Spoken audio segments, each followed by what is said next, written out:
welcome to Sports 101. Oh, thank you. I trust you're fine. Oh, yes, I'm doing well. Okay, so why are you cladded in your Black Stars jersey? Well, I'm in tune with the times. They are the flavor of the moment. Only today, the coach Otuado announced the squad, so I thought it was appropriate to be geared up, especially when the discussion is about the national team and our prospects in this upcoming World Cup in Qatar. I've seen you throw around, for want of a better word, throw around a few, first 11. I don't know whether they are your expectations of Coach Otuado, but before we get into the specifics of who gets to start for the Black Stars in Qatar, have you been generally impressed with the 26-man squad as released by Otuado this afternoon? Oh, yes, it's a decent squad. I'm not sure that there's any player out there who is performing extraordinarily who has not been invited. As is always the case, there will be those who will express one concern or the other about the selection that the coach has put out. Yeah. But I believe that he has the right group of players. At the moment, these are the players who, in my view, merit a call-up into the national team. Some may hold contrary opinions, and they are entitled to do so. But I don't think that we are missing any stellar performance in this particular team. All the bases have been covered. I think that for every position, we have the right kind of players with the right profile to do good by the country. If you look at the goalkeeping department, there has been some hiccup there. Yeah. So we expected that Wallacott and Ofosu would be in the team, but unfortunately they have sustained injuries which prevent them from doing so. And I'm particularly gutted for Wallacott, given all his contributions to the team's qualification, especially his performances against Nigeria. I was looking forward to seeing him, and he has quite a remarkable story. There's a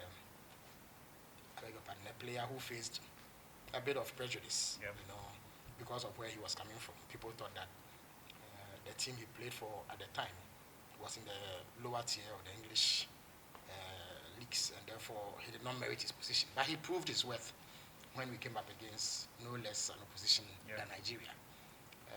That led to a step up for him. He's now playing for Charlton Athletic. And so I look forward to him manning the posts in Qatar and giving of his best, based upon which his own fortunes at club level would improve. But unfortunately, he fractured his finger at the cruelest moment, 11th hour, and therefore missed selection. But I'm sure that he'll be back in good time, and there'll be plenty of opportunity for him to excel and man the post for us in future assignments. But that said, we have Atizigi, we have Manaf, we have Danlad. Atizigi, he has faced a lot of criticism. I think he's been unfortunate. He's been unlucky on some occasions when he's been imposed for us, because he has held his own at club level. If I'm not mistaken, he's about the highest profile goalkeeper we have at the moment. He's playing in the Swiss league, which has quite some serious competition. And he, week in, week out, he turns out for his team and puts up creditable performances. Unfortunately, in the national team setup, he has not had the kind of performance that you would expect. But at this moment, he's all we have. And so we have to throw our weight behind him. There's Manaf, who showed glimpses of brilliance against Chile. Yeah, in the Kirin Cup. Exactly. He was mobile. He appears to be very comfortable on the ball, a ball-playing goalkeeper. On a number of occasions, he served as a sweeper and cleared some danger that the team was facing. And then he pulled up a penalty save, which then cemented his position in the hearts of many Ghanaian fans. So he is there entirely based on merit. I suspect that he would have been the third choice goalkeeper had Wallacott and Ofosu stayed fit. Then there's Danlad, who is one of two local players who would fly the banner of the Ghana Premier League. I also am aware that some financial rewards would accrue to his team, Kotoko, and I'm sure they need all the money they can get in order to enhance their own fortunes domestically. So that has a bit of sentiment to it, but I think it's okay. He has been through the ranks at junior level, and there's an opportunity for him in the event that he gets the chance to man the post at some point to show what he is worth and fly the banner of the local league. So our goalkeeping department at the moment appears to have had some difficulty, but we hope for the best with the material that we have. I think that at the moment, these are the safest pair of hands we can count on given the circumstance. In defense, I think we have quite a solid base at the moment. On the right back position, we have Dennis Odoi, Prof, who has distinguished himself since he first lined up for us against Nigeria and Kumasi. He has hardly put a foot wrong. He has been very, very good.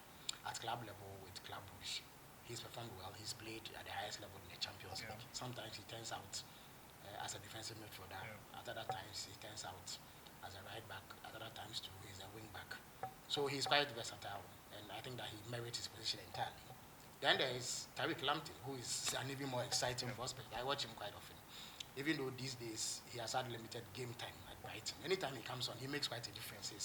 His energy, his pace, his charisma, his tackling, his crossing, these are valuable attributes that will renew to our benefits in the event that he's deployed.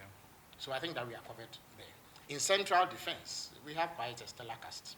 There's Daniel Amate, who got off to a shaky start with Leicester this season, but he has recovered remarkably, and in the last few games, he has shown quite an impressive form. He also comes with tons of experience, which is required in these tournaments. So he is going to provide leadership at the back, and therefore we are better off having him. We are the richer for his experience and his tenacity and performances. Then there is Alexander Jiku, whose no-nonsense, all-action displays are precisely what we need at this moment. He takes no prisoners. He's an extremely robust tackler, but he's also neat at doing it. So he will provide some steel. I suspect that if we play in a three-back formation, he will play as a sweeper, and therefore you can count on him to, snuff out any danger that may occur. Then there's Salisu, who we had quite some difficulty convincing, but since he agreed to play for us, at least in the 2 matches that he's played so far, he has shown fantastic attributes. He's a regular fixture these days at Southampton. He, left-sided centre-backs come at a premium. There are very few in the game, and it gives a particular advantage because where he plays makes it easy for us to transition and start the attack. It's easier for him to push the ball to surrounding players based on where he's positioned on the field because he is left-footed. Added to that is the fact that he's a ball-playing centre-back. He is very comfortable on the ball. He has fantastic passing accuracy. Indeed, in the last but one match that Southampton played, he actually provided an assist, which was very good. I mean, the assist he provided will be the envy of De Bruyne or any mercurial midfielder. So if you have a player like that, that is an asset that we need to value. Who has such accurate passing, and he's also a very good crosser of the ball. And then he also has quite some power with his throw-ins. So he does a lot of throw-ins for Southampton. And therefore, I'm happy that he's on the team, and he will provide some further steel and finesse to our defense. Then there is Ali Dusedu, who has shown himself to be a very versatile defender, who is regular at Clermont Foot in France. He can play as right back, he can play at left back, he can play in central defense. He's quite aggressive, and I like players like that who bring some steel and robustness to the defense. And then there's Joseph Edu, who also features regularly for Celta Vigo in the La Liga. He's quite robust, and I think that he's a good fit. I would have loved to see Patrick Pfeiffer, but of course I'm not going to question the coach's judgment. There's only so many players you can take, so there's limitation in terms of space. You have only 26 slots, so not everybody can go. But Patrick Pfeiffer is somebody who really interests me. His height alone is a massive advantage. He stands at 6'6", if I'm not mistaken.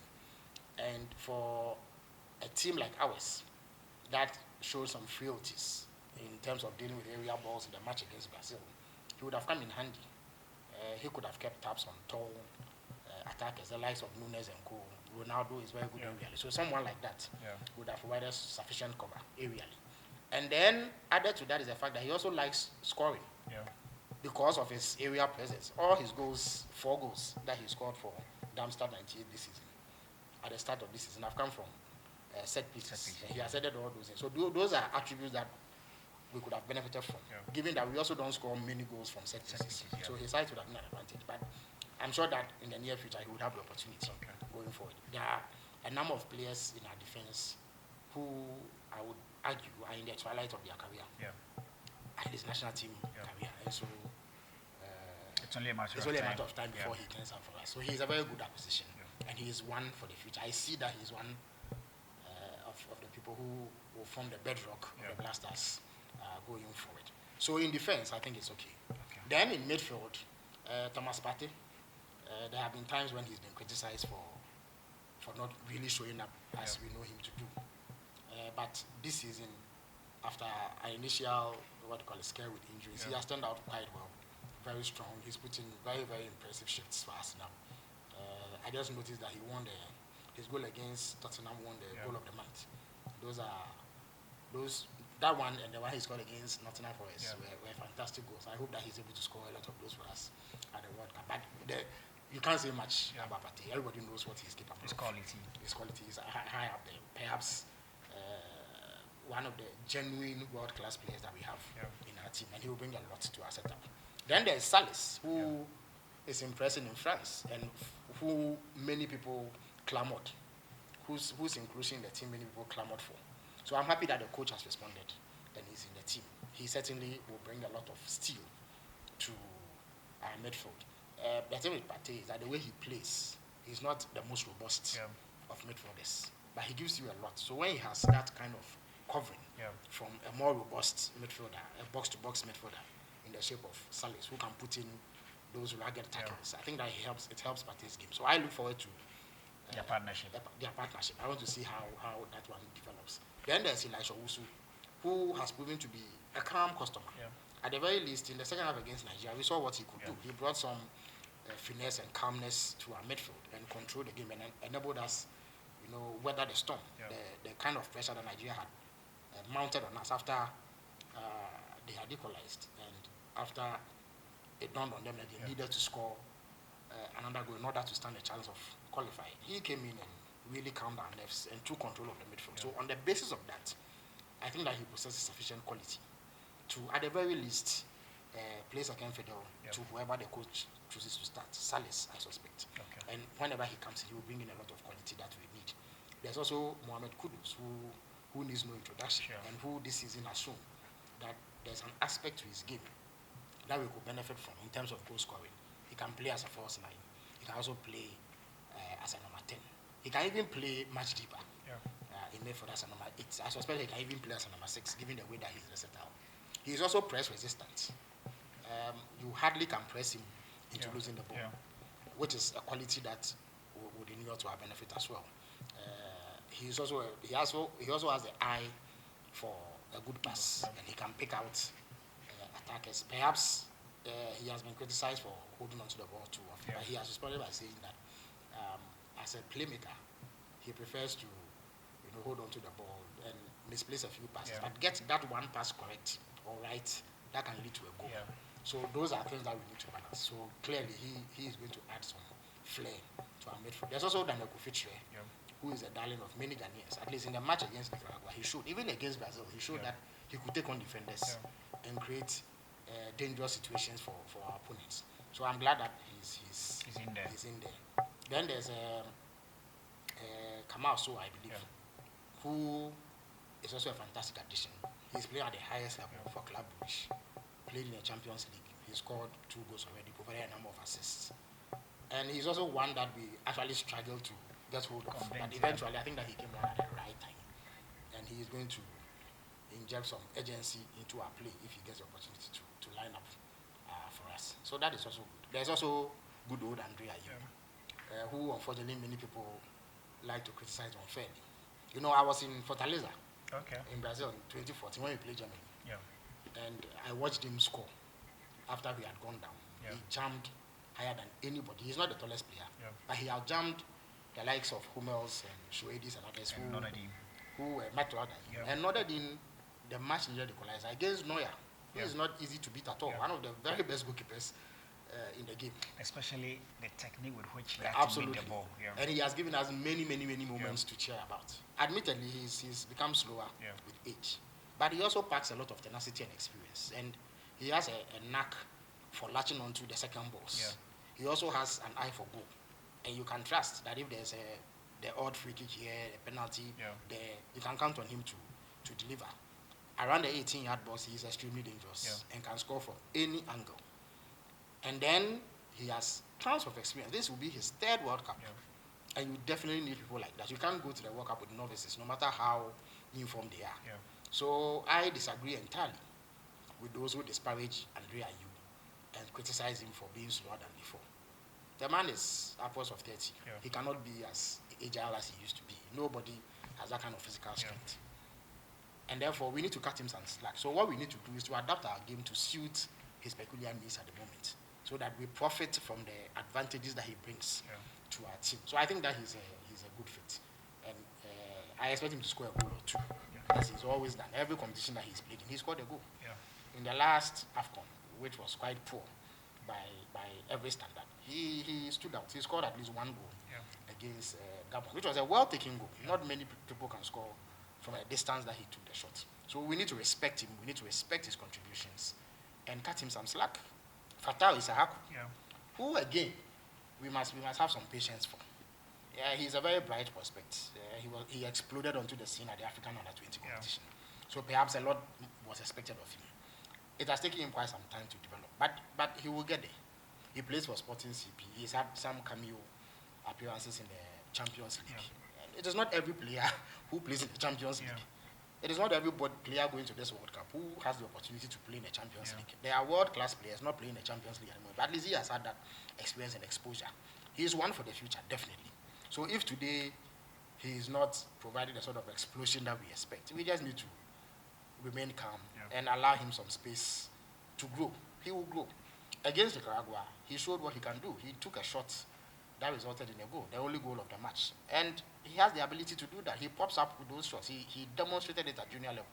Even against Nigeria and Kumasi, he took a shot that really tested the Nigerian goalkeeper. So yes, a number of them will go off target.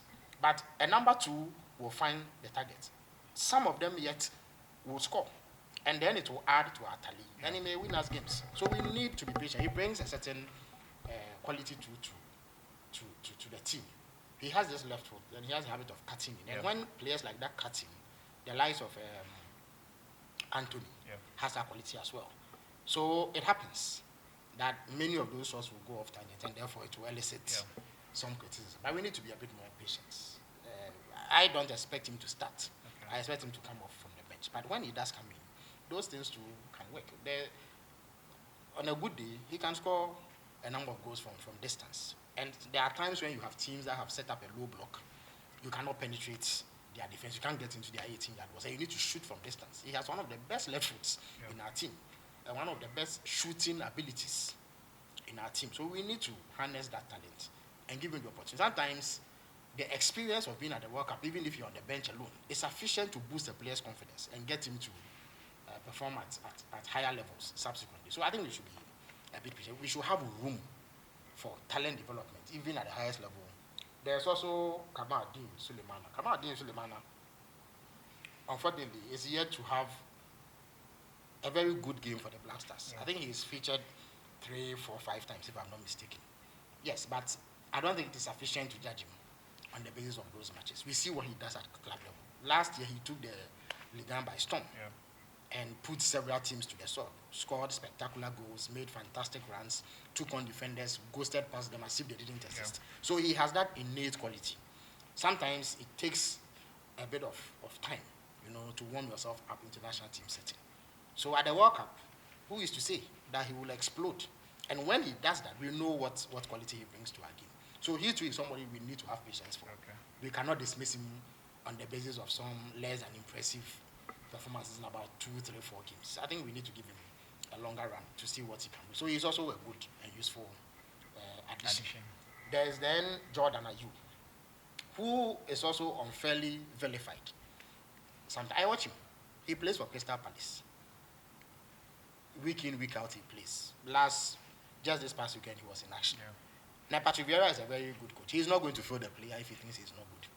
Unfortunately, he started off as a striker. So many people expect that he'll be banging in the goals or providing assists as strikers do. But his role has shifted considerably, unless you've not observed him over time. He does not play as an arrowhead anymore. He plays on the wing, especially the right wing. He also has the capacity to play on the left wing. But what he does is that in addition to attacking responsibilities, he takes on a lot of defensive responsibility. At Crystal Palace, he even begins the defense, and he tracks back a lot. Against Nigeria, many people may not have noticed. Yeah, he was taken off at halftime, but I think it was for tactical reasons, other than the fact that he was not performing. Yeah. He kept tabs on Emmanuel Dennis Yeah. in the match against Nigeria. And you need players like that. The reason why some of our left backs or wing backs, I beg your pardon, get exposed is that they don't have sufficient cover from the attacking wingers. And so it becomes a bit of a problem when we come under pressure. But Jordan Ayew does a lot of that. He tracks back a lot. At the end of the day, he's a striker, he's a forward. He can only be measured with the return of goals he's Yes, able but to that churn is out. if he has been assigned the role of a forward. If the coach gives him additional responsibility, which provides covering for overlapping defenders, he has to take that responsibility and he has to acquit himself. There are many other players who can score on the field. He doesn't need to score for us to win games. You understand the point I'm making? There are players who do not have defensive responsibilities on the field. And so they have all the time in the world to handle the ball and score. If Jordan Ayew scores, great. But if he helps keep our team in shape and prevent opponents from overrunning us, so be it. So I think that some of the criticism is a bit undeserved. He's not a bad player at all. He's a very, very good player. So he's quite versatile, very fit, and very dedicated to the national cause. So I think that he has earned his place. And some of the criticism is a bit unfair and over the top. I think that we have a habit as a people of being too much in a hurry to retire players. Look, today we are struggling to get goalkeepers. Yeah. But where is Razak Brahima? He is an experienced goalkeeper who has been to, if I'm not mistaken, 2 Cup of Nations. Yeah. So he has a lot of experience. You know that goalkeepers, they even get better with age. Yeah. And he would have slotted in and resolved our goalkeeping problems. But what did we do? Because of some video he posted, he became public enemy number 1. And for that reason, we didn't call him again. But I'm sure that if he was around, we will not have the sort of jitters we are having now in terms of goalkeeping. We like to retire players too early. The moment a player crosses 30, we begin to think of him as old. And we begin to think that he should be discarded. We want players who are only in their 20s to play for the national team. Meanwhile, it doesn't work that way. Look at Dani Alves. He is 39 years old. Yeah. He's not as quick as he was 10 years ago. But Tite is still reposing confidence in him and has taken him to the World Cup because at the very least, he knows a trick or two that younger players may not have in their kitty. In fact, as we speak, he's trying to recover from an injury. Absolutely, but he's been taken to the World Cup. Look at Thiago Silva. At 37, he is not the quickest. Jordan Ayew took him to the cleaners a few weeks ago. He was on the ground sprawling. He had to handle the ball because Jordan Ayew beat him. But he comes with tons of experience. Yeah. Against Ghana, he headed in the affair. No, I think he scored. He didn't head it, but he provided an aerial threat against us. And you saw that his experience came to bear. Yeah. But this is Brazil, who are brimming with talent. They have much younger, more robust, more versatile defenders. But they repose confidence in a 38-year-old. At Chelsea has very young defenders, but they repose confidence in him because he brings something. But in Ghana, we are always in a hurry to discard players because they become slightly slower than we know them to be. But no national team can be built that way. You need a blend of experienced and young players to form a good national team. You can't take only novices. You can't take only 20-year-olds or players in their 20s to a World Cup. When you have experienced players who have seen it before, because you need that kind of temperament. You need people who have experienced the terrain and platform and therefore are not going to panic. They don't see Nunes or Valverde or Cavani or Messi or Ronaldo and begin to get frightened because they are unsure of what is going to come. You need a player who has seen it all and therefore will not be overawed. You need leaders on the field because there's only so much a coach can do from the touchlines. But a player standing next to you who is experienced and can shout or back out some, motivation or some instruction to you is vital. So we cannot go to the World Cup with only novices simply because they are in form and discard experienced players simply because they are not as sharp as they used to be. So we need to have a fine blend. I think that in their youth, we have sufficiently experienced players who still have something to offer. They have a few years more to go. We should accord them that respect after all the services that they've rendered to us. And we should watch the way that we show ingratitude, to players who have served us simply because they become slower than that. Life doesn't work that way. Experience is to be respected, and we must have room in our sporting arrangements for experienced sportsmen, experienced footballers who can impart their knowledge and share the many, many experiences they've acquired over the years with their younger colleagues. And I think that if we did that, we'll have quite a fine blend. There's also Semenyo, who is also another exciting prospect. His career has been blighted by injuries, but anytime he's had the opportunity to play, at least at club level, you see what he can do. He is ambidextrous. He can use both his left and right feet. He knows how to pick a pass. He can provide assist, and then he can score from all manner of angles. So I'm really happy that he's in there. I thought that Konigsdorfer will get the opportunity. He's also another exciting prospect who has scored quite a number of goals for Hamburg.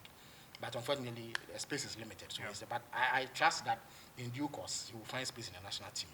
And going forward, he will join the new crop of players to give us a solid base in terms of rebuilding when the older ones eventually retire. But Semenyo has earned his place, I believe so. And I think that he will come good at the World Cup. Then there's Inaki Williams.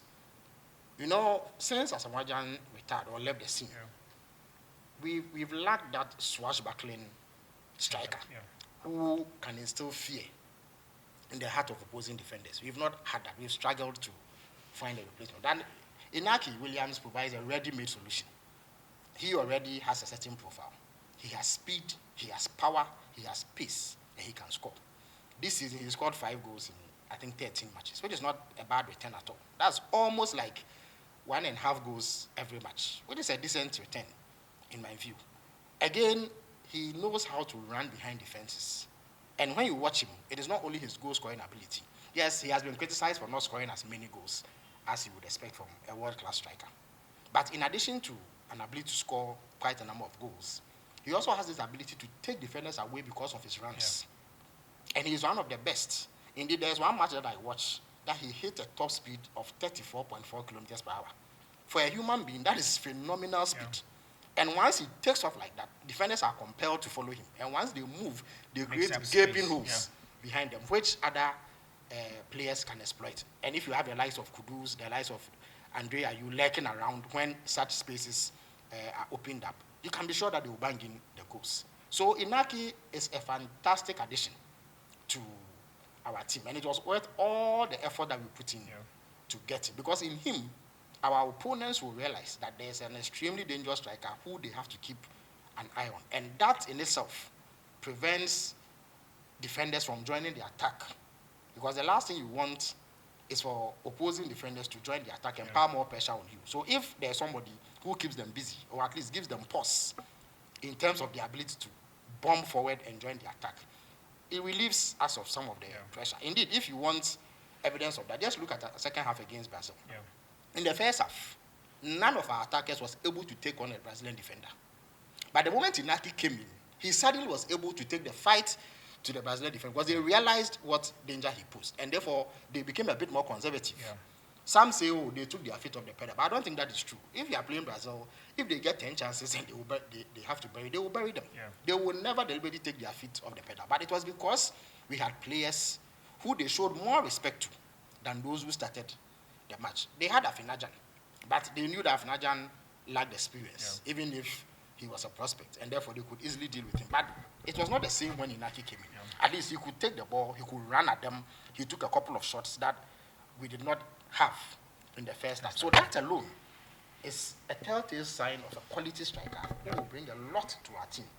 Yes, Afinajan did not get the opportunity. I'm a bit sentimental about that because I watched him against Nigeria, and he was a thorn in the flesh of Balogun and Trustekon. He gave them hell the whole night. And I thought that he was one of our brightest spots, at least in those 2 games. It is unfortunate that on the balance, certainly Inaki is ahead of him. I also think that Semenyo is slightly ahead of him, and therefore they get the opportunity now. But he's also one that we can cultivate for the future. Things have not gone too well for him, both at Roma and Cremonese.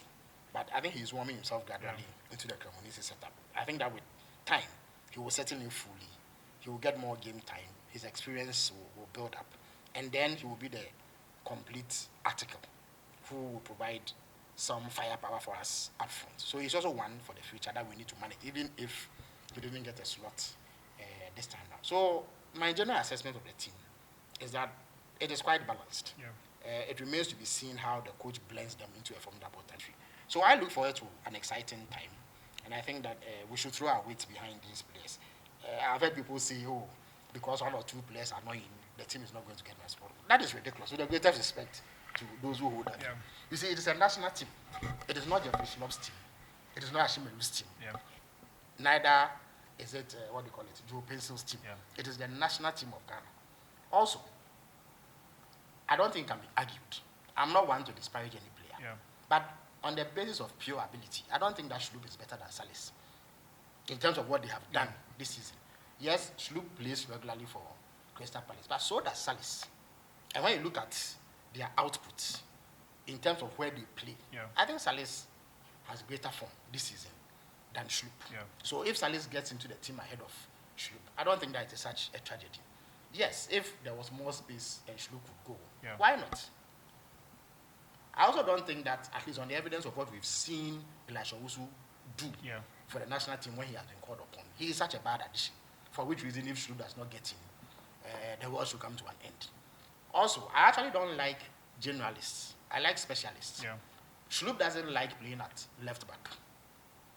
But if you have a natural left back available to you, why do you go for a utility player? Yeah. When you have a specialist, somebody who can play at left back, I don't think that at left back, Sloop is better than either Gideon Mensah or Rahman. Because Sloop actually has played at left back. He's also one of the players who has really not had a very good game for the Black Stars anyway. So sometimes one has to wonder what all the criticism is about. You understand me? But we have to respect the coach's decision. We have to respect the coach's decision. I don't think that it is such a tragedy if you don't have Sloop.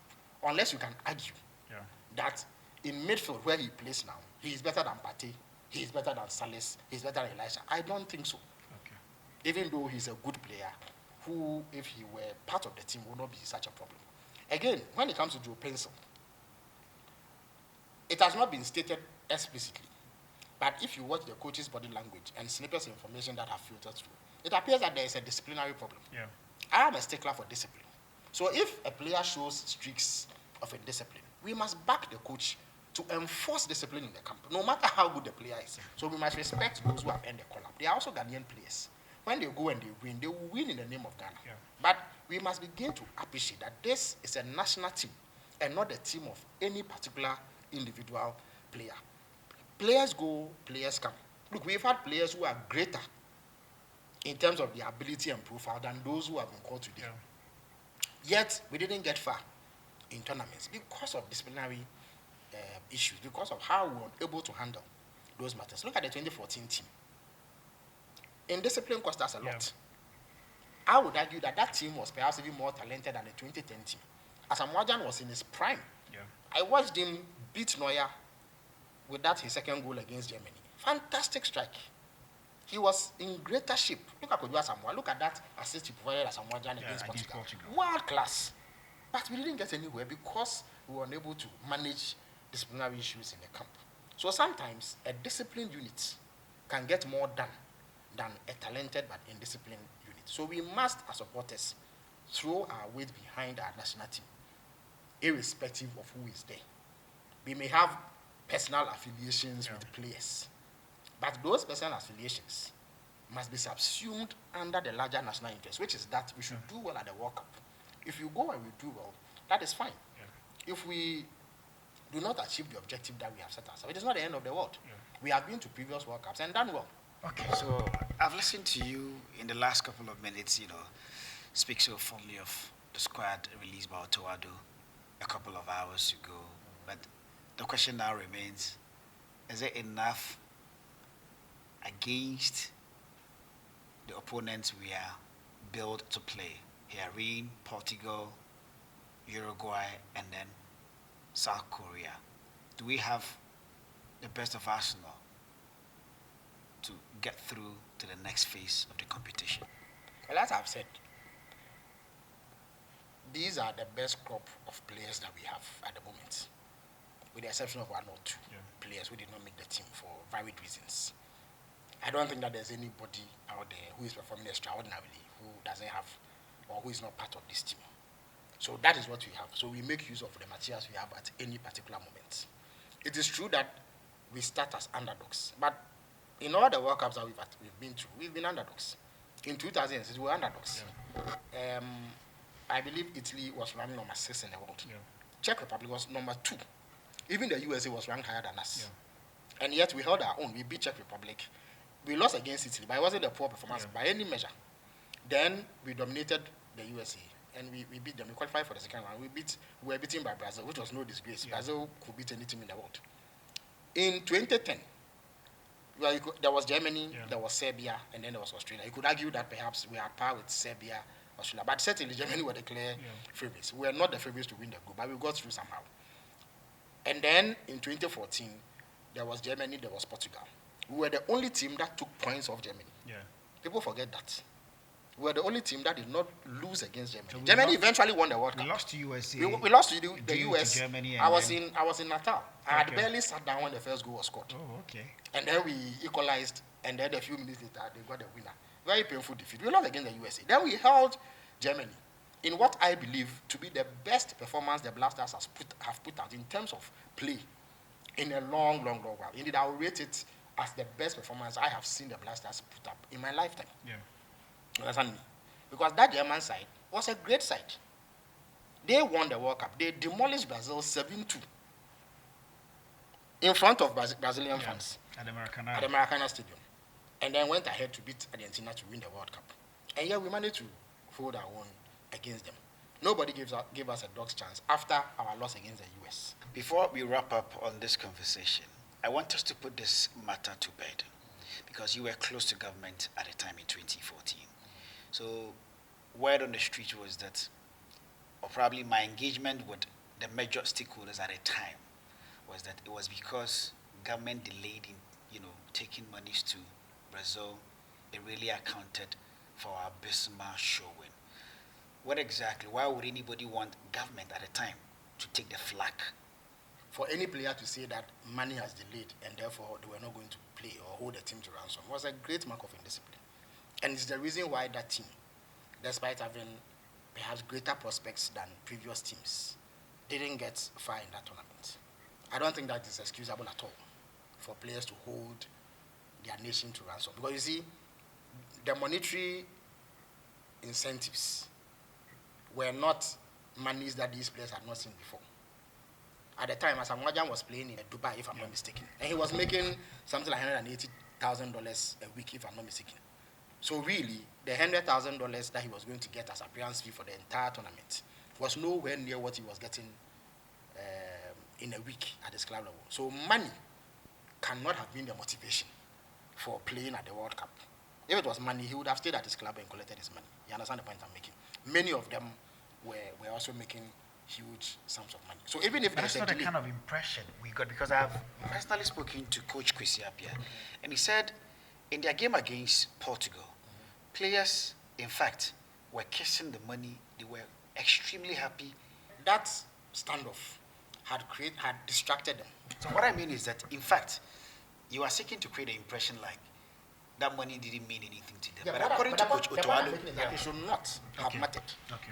Yes, they are professional footballers, so they live off football. Yeah. But playing for your national team in a 2, 3 week, 4 week tournament did not require you to be so reliant on money as the main motivation for playing. Yeah. But you see, apart from the money, there's also the platform that it affords you. I recall Ruud van Nistelrooy commenting, actually wondering why Asamoah was playing in Dubai when he should be playing in a match in one of the top leagues in Europe. Because he thought that what he displayed against Germany was quality that was sufficient to get him to play in top European leagues and not in Dubai. So it was that platform that afforded him that level of recognition. Asamoah came to the limelight in 2010. He himself has said that Steve Bruce brought him to Sunderland because of his performance in the World Cup in 2010, when he missed that chance against that penalty against Uruguay and converted the first penalty. He displayed a certain tenacity which impressed Steve Bruce, who then brought him to Sunderland. So it was a World Cup that gave him the platform to go to Sunderland. So no amount of money could have bought him that kind of limelight. So it is a trade-off between appreciating the platform you are given. Today, players have missed the boat and they are upset. I don't think that is because of the money. Because when they stay at their clubs, they will make much more money. But they need that platform to showcase their skills and be able to land even more lucrative contracts because they will impress. At the World Cup is the highest level of football. Every player dreams to be there. Look at the excitement that the Brazilian players showed when they were selected. Yeah. But these are mega rich players. Neymar does not need the World Cup to make any money. Yeah. I'm not sure that it is the money that motivates Neymar to go to the World Cup. Messi has seen it all. Mbappe earns close to €1 million a week at PSG. I don't think the French national team will give him that kind of money. So clearly, he is not going to the World Cup because of money. So for players to hold the whole nation to ransom because of some tens of thousands of dollars was most unfortunate. I don't think that a delay in delivering on the promise to give them money was sufficient to cause the sort of ruckus. I put it down to indiscipline. And for players like that, I think that they could have exhibited a bit more discipline and what do you call it, restraint, and not hold the country to ransom. Could it be that they didn't trust the government at the time? But they were going to be paid. Yeah. So if there is a delay in the payment, I don't think it was sufficient to warrant the sort of reaction that even the way that they received the money sent the wrong signals. Yeah. The way they were excited, these are players who see far more money than that on a weekly basis or on a monthly basis at the clubs that they play for. So for them to have been so enthralled by receiving those wads of cash, it did not send the right signal at all. And it is at that point that many people began to lose interest in the Black Stars. Yeah. And if the Black Stars have struggled to garner support over the years, it is because of the attitude that they showed. They did not go down well at all with the generality of Ghanaians. So it is in the interest of the players to show a bit more commitment, aside the money, when they are called to play for the national team. Because it is something that many people relish. Indeed, our players, if the information available is anything to go by, are some of the highest paid in terms of national teams in the world. There are players in wealthier countries who don't get as much as some of our players get when they play for our national team. So the issue of money has become contentious. I don't think that should be the main motivation. So really, what happened in Brazil was unfortunate. I do not think that a delay in the payment justified the kind of reaction that we got. They should have showed a bit more restraint and better temperament than they did in those circumstances. So what would you advise to the ministry and the GFA alike? Of course, it helps to build trust. Yeah. It helps to build trust. But we are a country with limited means. So it is entirely possible that at some point, resources may not be readily available to give to players. We do know that there are times that players are owed, coaches are owed for several months. That is not a desirable situation. We expect that authorities who are responsible for that will be able to do a better job and deliver in a more timely manner. But that, in my view, should not constitute a basis for players to rebel. If at this 2022 World Cup there's a delay, given our financial situation, and the money does not get to them as quickly as it should, I don't think it should be cause for them to pull the stance that their colleagues pulled in 2014. Okay. To play against Portugal at the World Cup should be sufficient motivation for any player, so that even if you were not getting a dime, you should be happy. So on this basis, and then again, would you advise the players forgo the appearance fees? No, I won't advise them to forgo. It is their profession. They are entitled to it just like ministers are paid, just like doctors are paid, just like teachers are paid. Nobody works for nothing. So it is their job. They take huge risks playing for the national team. Some of them have had their careers completely derailed because of injuries sustained at national team level. So it is perfectly understandable that they are compensated for the work they put in for the national team. But I'm not sure that monetary inducements should be the number one compelling reason for wanting to play for the national team or putting up your best at tournaments.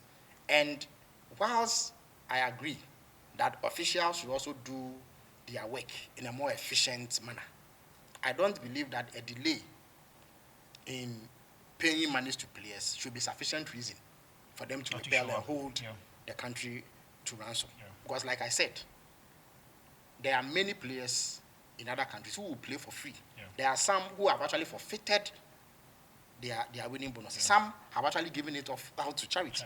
Sure. I see you banded around a few starting 11s and all of that. So now tell me, what would be your ideal starting 11 on the basis of the squad release by Ottawa? Of course, I had Jojo Olakot in post, but circumstances have made sure that won't happen. So I will pick Atizigi above Manaba. Atizigi, because I believe he's a bit more experienced. he also, for me, has had a more consistent run of games than Manaf. Yeah. Dan Lad, I believe this will be a learning curve for him, and he should understudy the rest. So at least he will be imposed for him. Then I will play Dennis Odoi. Even though Tariq really excites me, he's a more forceful, younger, more bombastic player. But I'll go for Dennis Odoi's experience because he's playing at a high level. I think that against Portugal and Uruguay, we should play with a 3-back because they will play with a lot of intensity. Yeah. You see, what these European nations do, what the big teams do when they meet lesser teams, is that they create overloads in attacking areas, just like Brazil did. When they do that, it stops us. It creates a choking press. So they press us so hard that we are unable to get out of our defensive blocks to go and attack them. So that is what creates that gulf between us and them. And they tend to score a lot of goals against us. So we need to solidify our defense and midfield against this. We also need to have sufficient numbers in that area of the pitch to clog the place so that they do not have the spaces to do any damage to us. So I think we should play a 3-back. So it is Dennis Odoi on the right, then Amate with Juku as the sweeper, Salisu as the left-sided centre-back, and then Gideon Mensah.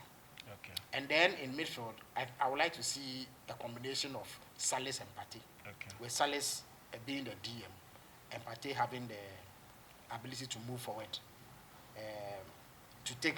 So you mean you're playing Dennis Odoi and then Gideon as wing back? As wing back, they should play as wing backs, exactly, so that then the space we leave on the wings because of the packing of our defense can be utilized by them. So it is Salis, Partey, and then Kudus in front of them. And then I would like to see, what do you call it? Sowa, Kamel Sowa starts ahead of Jordan Ayew. And then there's Inaki Williams up front. So this will be my starting 11 against Portugal. Against Portugal? Yes. Okay. The same against Uruguay. Against South Korea, I think we should play a back 4. Okay. Yes, we should play. And then add Kofi Chire to the midfield. Okay. Yes. And then Kofi Chire will replace who?